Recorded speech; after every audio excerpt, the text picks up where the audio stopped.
Hello and welcome. I'm David Robinson, online editor at The Banker, and today we're looking at London's position as a post-Brexit global financial centre. With me to discuss this is James King, the Europe editor at The Banker.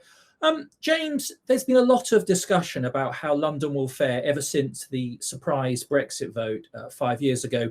The news at the start of the year that Amsterdam had ousted London as Europe's largest trading centre was a sobering reminder of the challenges the UK capital now faces. Is it fair to say that London's days as the world's most important financial centre are simply over?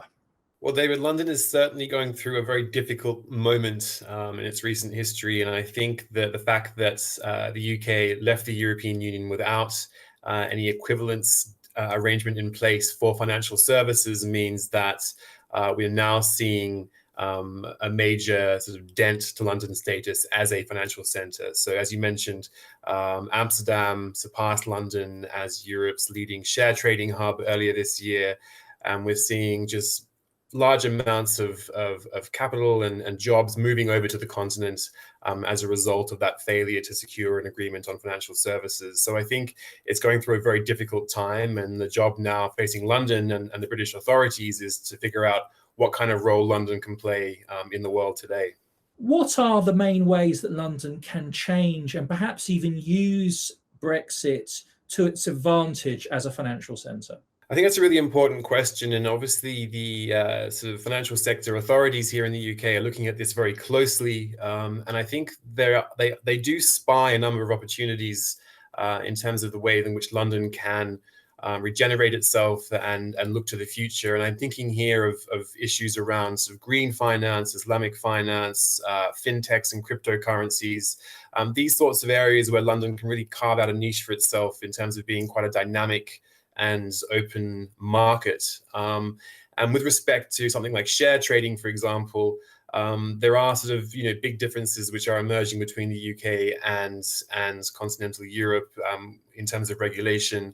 It is much easier in many respects to trade shares from London than it is in the EU from the vantage point of a third country investment firm, for example. So there are little areas here which are potentially quite promising for London. And out of the European Union, what are the key challenges the city will face as a financial centre in the short to medium term? I think there are sort of two really interesting points here. And the first really is around this idea of kind of the future of the global economy. And obviously the big underlying story here, which has been in place for many years now, is sort of the shift of economic power from west to east. So we're going to see obviously Asia rise with increasing velocity as a hub of economic and financial power. London has to find a way to tap into that story. And the second point here is really around sort of politics and sort of the new geopolitical landscape, and really where does London fit within a future where we're going to see perhaps the US, Europe, and some major economic blocs in Asia emerge at the forefront of global power. How can London align itself in political terms, in regulatory terms, and also in terms of market access terms moving forward? Those are kind of the key questions that are facing the British capital today. One sentence, perhaps summing up London's prospects in the future? Tough one, David, but I would say there is deep uncertainty in a sort of post-COVID world, but I think that London does have an opportunity to find a new role for itself and to prosper if the right frameworks and if the right policies can be put in place to capitalize on some of these trends in a changing world that we're seeing today. That's an excellent summing up. James, thank you very much.